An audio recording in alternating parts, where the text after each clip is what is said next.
ইসকনের ঘরে ভর করে আবার আসার স্বপ্ন দেখো না, আয়া করো খালি, আহো খালি আসো, বিডিআর হত্যার বিচার হবে তোমার উপরে। আসো, শাপলার হত্যার বিচার হবে, রাজপথে পাখির মতো গুলি করে মানুষ মারার বিচার হবে।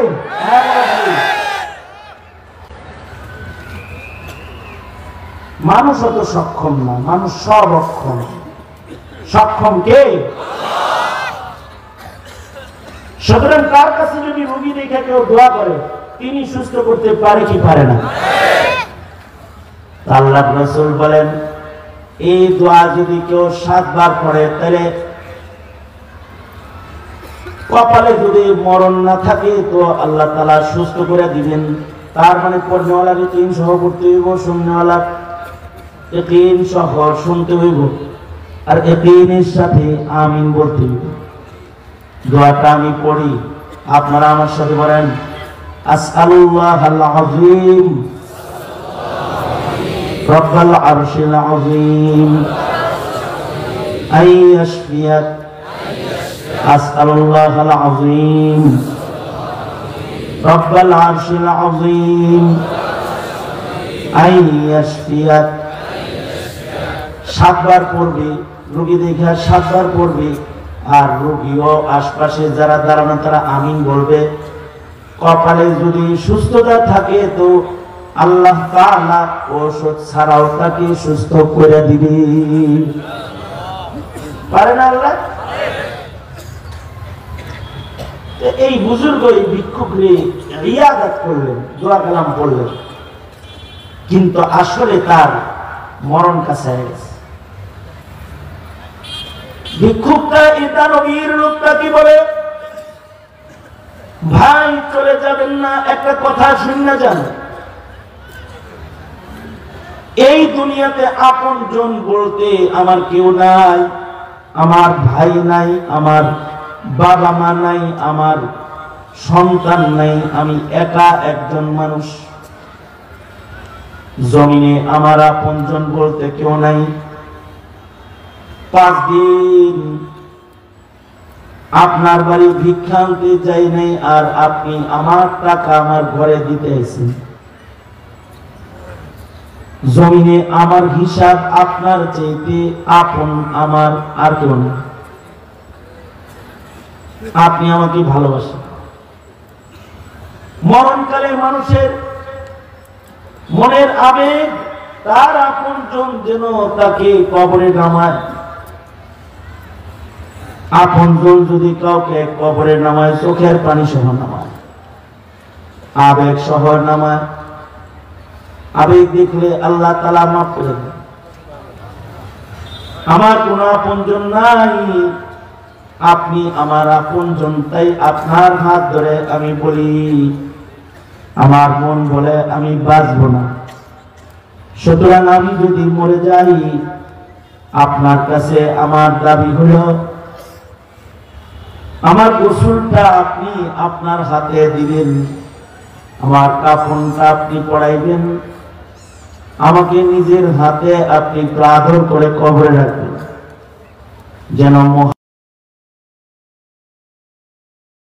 আপনজনের মাটি যেন আমার নসিব হয়। তাই আপনার কাছে দাবি, আমি বললে আপনি আমার জানাজা দাফন কাফন করবেন।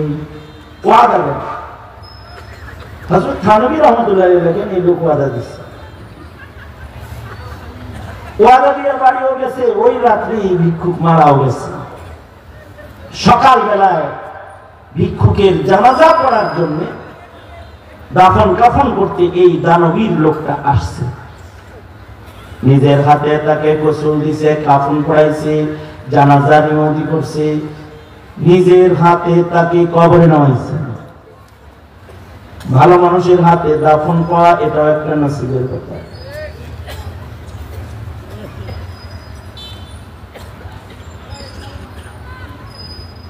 আমার আব্বা মৃত্যুর আগে আমার ছেলেকে বলতো, এখনো স্মরণ হইলে আমি নিজের আবেগ রাখতে পারি। আমার ছেলেকে আমার আব্বা বলতেন, জীবনে হাজার হাজার হাফেজে কোরআন বানাইলাম, আমার আব্বা উস্তাদুল হুফাজ ছিলেন, পুরান হাফেজ ছিলেন। মৃত্যুর আগেও প্রতি রাতে আমার আব্বা প্রায় 2 পারা 3 পারা প্রতিদিন 5 পারা কোরআনে কারীমের তিলাওয়াত করতেন। নামাজে কত খতম যে তিনি করছেন, মানে চোখে পানিওয়ালা মানুষ ছিলেন আমার বাবা। আমি একবার রাত্রে দেখি যে আমার গায়ে কাপড় নাই, খুলে ফেলাইছে। আমি যখন ছোট, আমি অসুস্থ, বিছানায় পড়া, তাহাজ্জুদ পড়া নাকের পানি চোখের পানি বানাই বেরছিলাম, হইল না, এটা মগাটা আরো যাবে না। তুই যেহেতু আমার খানদানের হাফিজুল কোরআন, আমাকে যখন কবরে নেওয়া হবে তখন তুই তো আমার নাতি, তুই হাফিজ, তোর হাত দিয়ে আমার মাথাটা কবরে নামিস। কেন? মাইয়িতের উপরে আল্লাহ যদি রাজি হয় তাহলে তার মাথার কাছে কবরে কোরআন পাহারা দেয়। তুই আমার হাফেজ নাতি, বংশের প্রদীপ, তুই তোর হাতে কবরে নামাইলে, হাফেজে কোরআনের হাতে মাথাটা কবরে রাখলে আল্লাহ যদি এর বরকতে আমার মাথার কাছে কোরআনটা পাহারা দেয়। এটা বললে আমার আপনার খুব কাঁদবে। ভালো মানুষের দাফন কর, এটা নসিবের ব্যাপার। সবার জানা যায় মানুষ হয় না। আবার কিছু মানুষের জানাজা পড়ার জন্য মানুষ সব কাজ বাদ দিয়া লাশের কাছে দাঁড়ায় থাকে, জীবনে একটা ভালো মানুষের জানাজা হয়ে দিই। ভালো মানুষের দাফন কাফন করাটাও তো কপালের বিষয়। এই লোক বলে আপনি একজন দানবীর মানুষ, আপনি আমাকে নিজের হাতে কবরে নামাইবেন।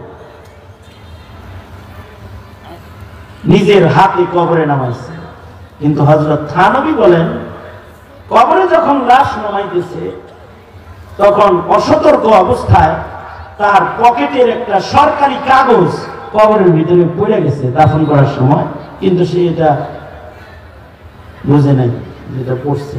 দাফনের পরে কবর কমপ্লিট হওয়ার পরে উপরে উঠা কাগজ খুঁজে আর পায় না। আলেমদেরকে ডাইকে বলে আমার জরুরি সরকারি কাগজ মনে হয় কবরের ভিতরে পড়ছে, এটা উঠাইতে হইব, বাস সরান যাইবনি। এলাকার আলেমরা বলে পুরাটা সরানোর দরকার নেই, আগে অল্প একটু সরায় লাইট মেরে আগে দেখেন ভিতরে কাগজ আসেনি। যদি দেখেন যে কাগজের কোনাকানি দেখা যায় তাহলে কাগজ আর একটু সরায় হাত বাড়ায় উঠাই। সামান্য একটু বাস সরায়া কবরের ভেতরে দেখার জন্য একটু ছিদ্র যখন করছে, তো হযরত থানবী বলেন এই ছিদ্র দিয়া নজর করে দেখে যে কাগজটাকে কি যেন যত্ন করে একেবারে লাশের উপরে সুন্দর করে রেখে দিছে।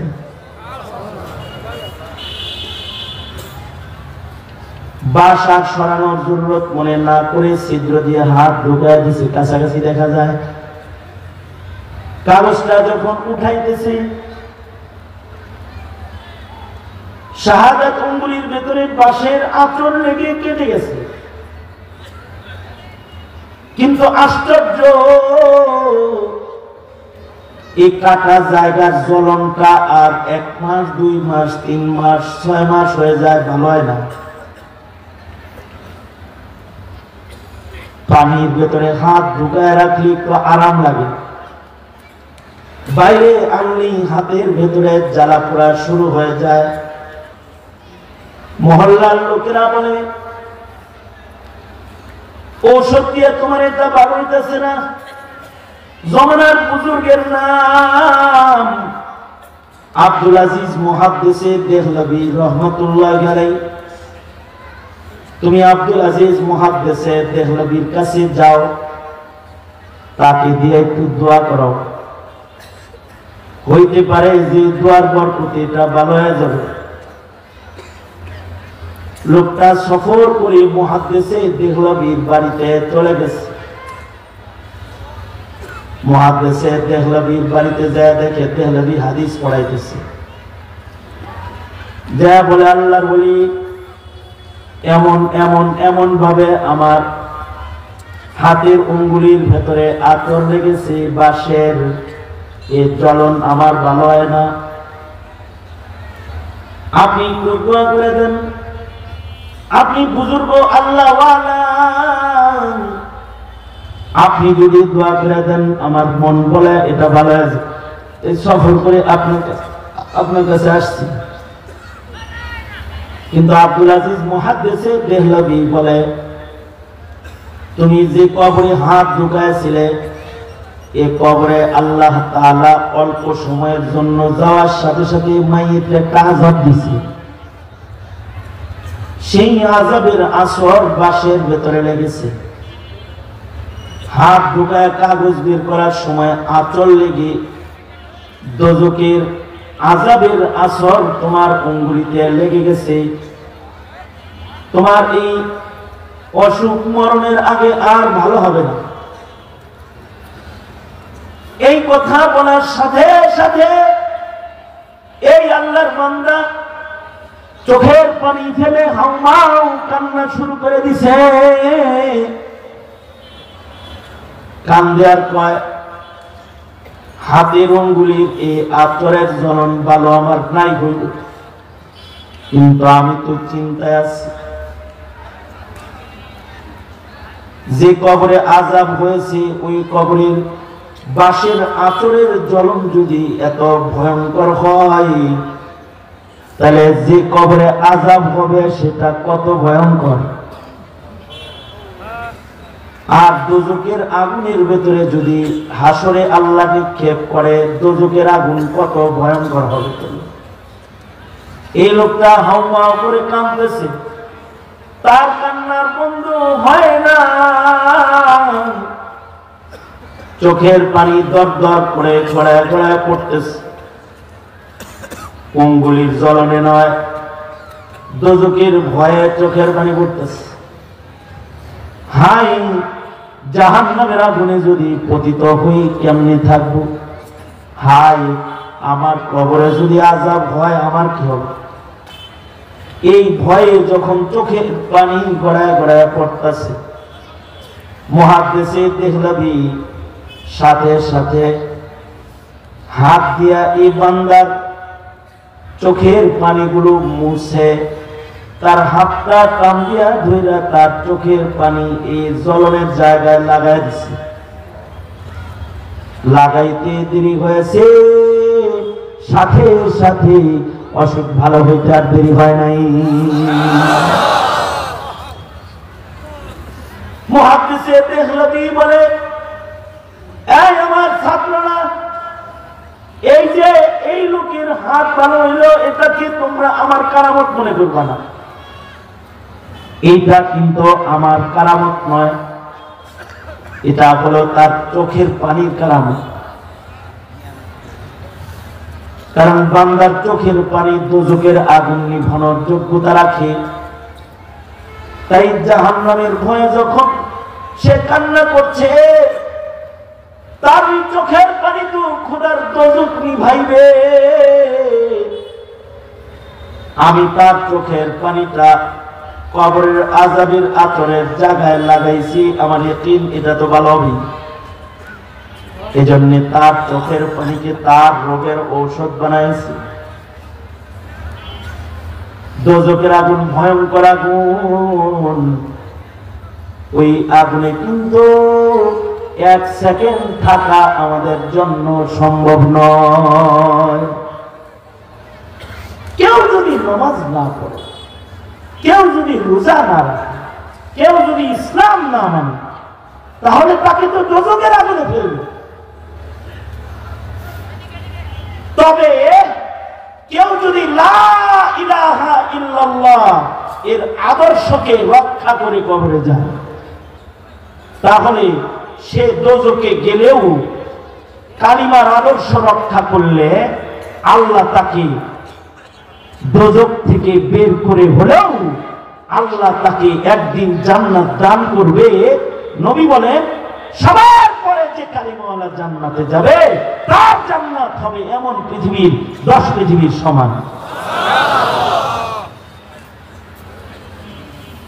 আপনারা যদি তওবা করতে পারেন তাহলে হতে পারে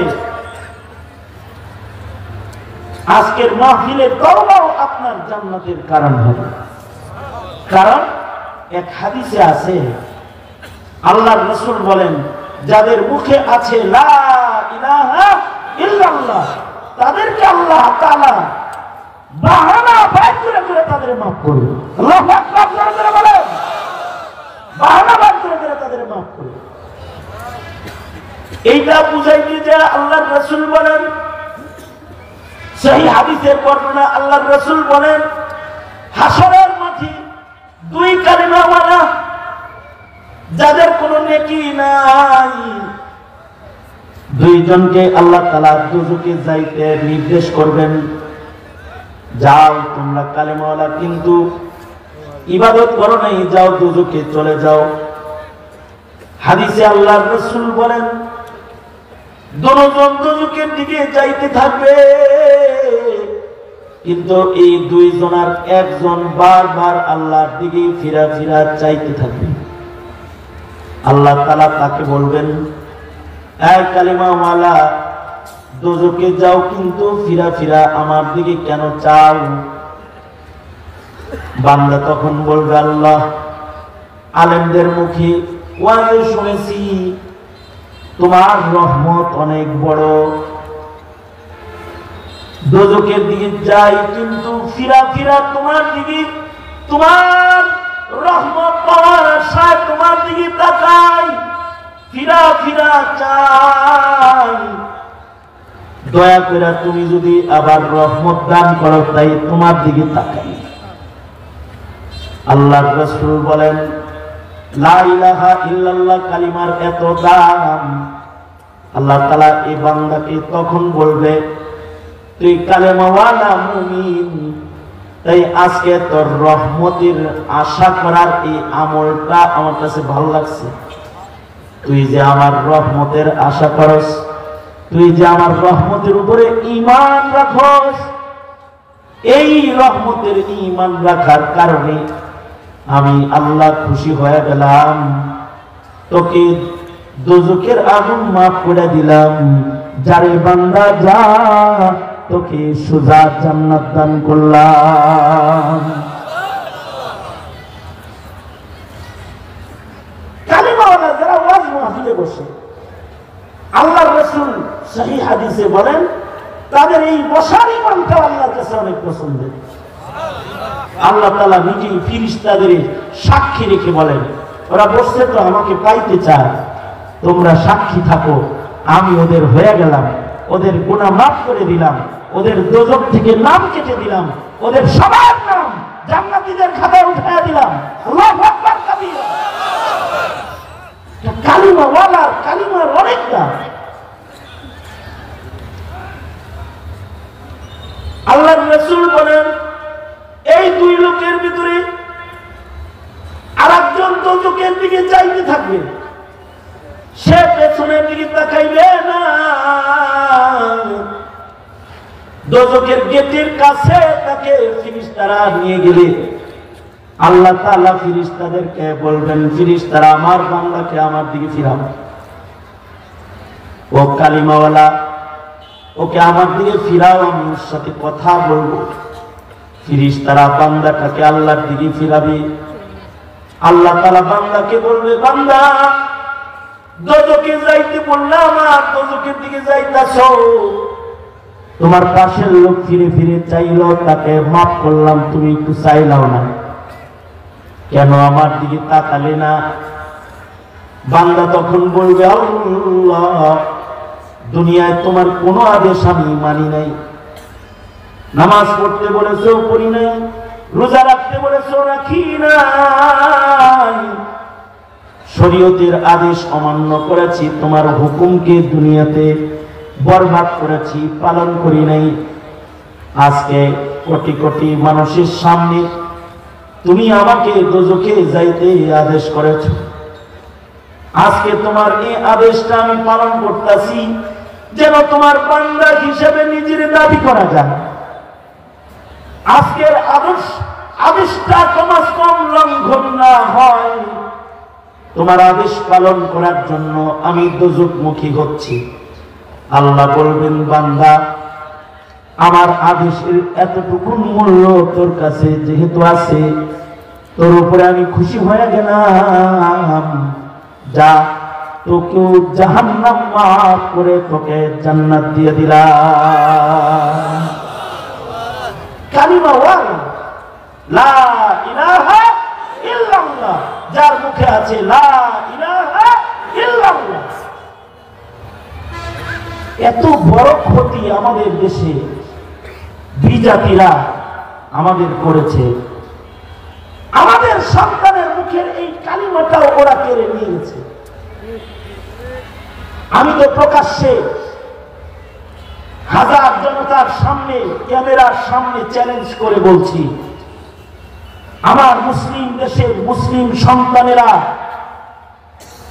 শতকরা 50 জন কালিমা পড়া জানে না।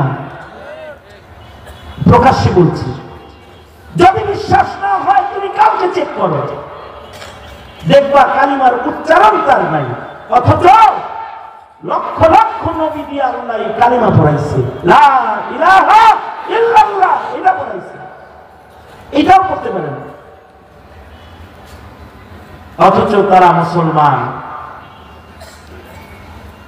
কালিমা পড়তে পারে না যে মুসলমান, এই অযোগ্য মুসলমানদেরকে তো কাদিয়ানি বানায় ফেলবেই। এই অযোগ্য মুসলমানকে তো নাস্তিকেরা নাস্তিক বানাবেই। এই অযোগ্য মুসলমানকে তো খ্রিস্টানদের মিছিলে পাওয়া যাবেই। কালিমা জানে না,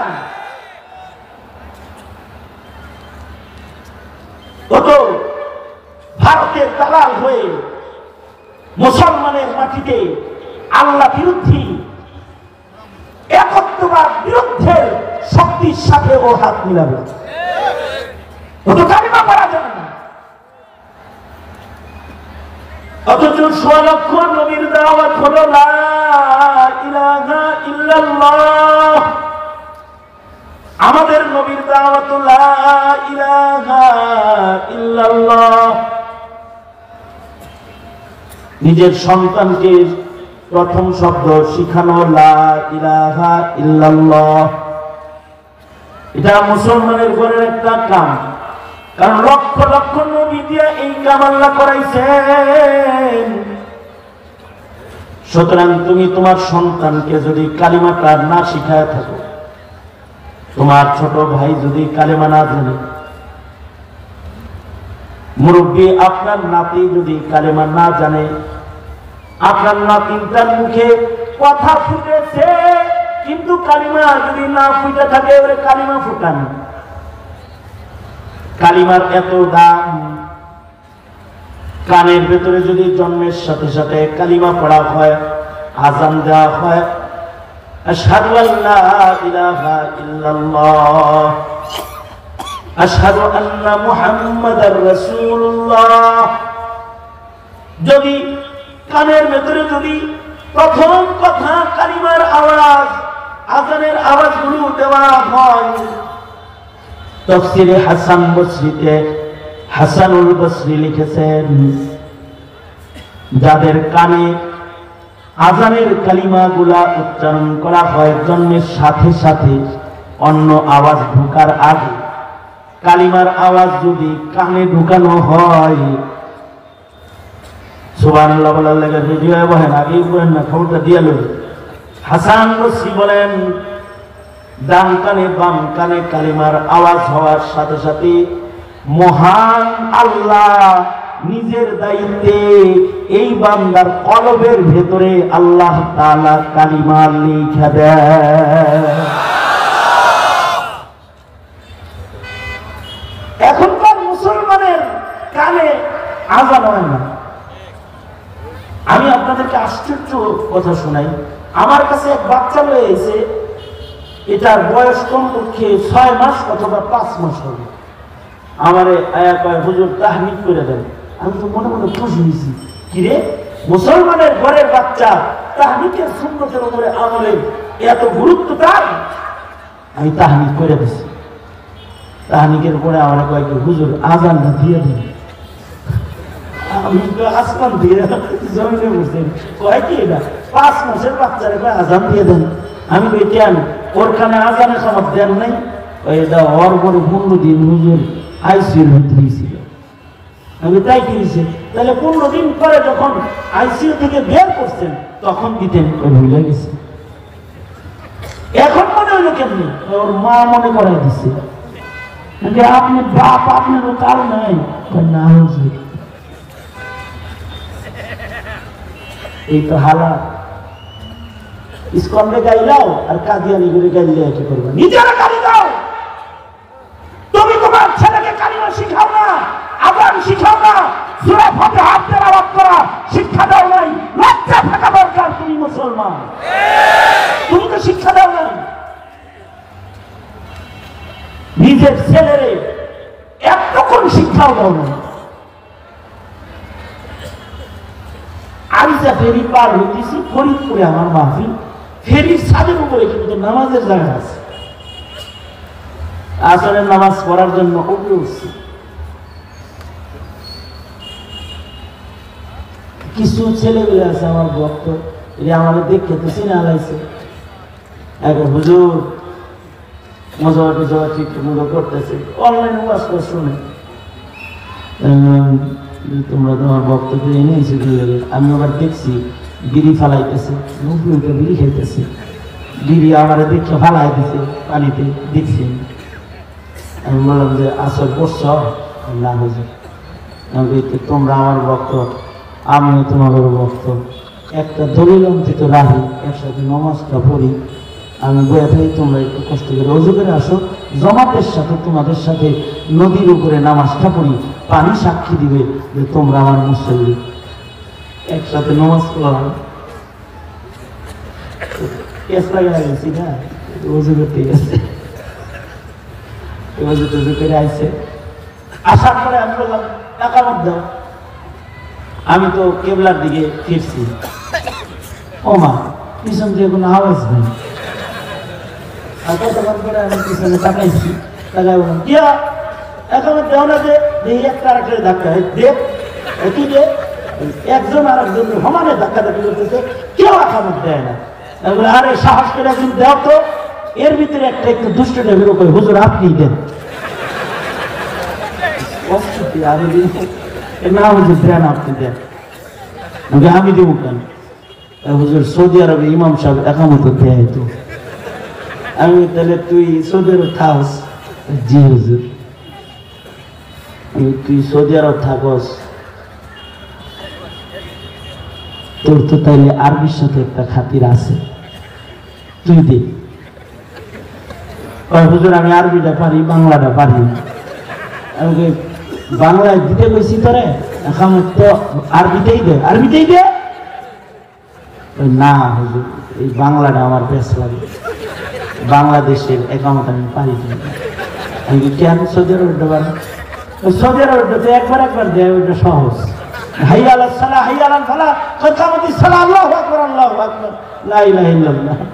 হাম্বলি মাযহাবটা পারে, হানাফিটা পারে না। এখন তো হানাফিটা কি হয়েছে? এটা দুইবার কইতে যায়, এখানে আমার পেঁচ লাগে। শেষ বেলায় আমি নিজে একামত দিলাম, ওপরে জয়তেই বললাম না। মুয়াজ্জিনও আমি, ইমাম সাহেবও আমি। হাসলা, চিল্লা লাগাইছে অথবা পীরের কাছে মরিদ হইছে, এমন কোন মুসল্লি যদি মসজিদে থাকে, সে মুয়াজ্জিন ছুটিতে গেলে আজান একামত দেয়।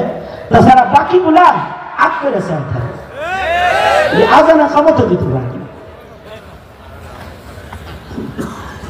আপনাদের ঠাকুর গায়ের অবস্থা ভিন্ন হইতে পারে। আমি আমাদের ঢাকার বদনাম করছি, এটা আপনারা তো সবাই পারেন না, কি বলেন? হ্যাঁ, সবাই পারেন না? দিতে পারবেন তো? পারবেন তো? ওয়াজ মাহফিলে আসা যাওয়া আছে, তাই পারেন না। সত্তর ওয়াজ মাহফিলে আসেন না, গ্রামের সবাই পারবো তো? যাওয়ার তো ইনশাআল্লাহ। ভালো করে বইয়েন কিন্তু পারবো আল্লাহর কাছে হিসাব দেওয়া লাগে এমন ভাবে। এই যে দুর্বলতা, কেন এই দুর্বলতা?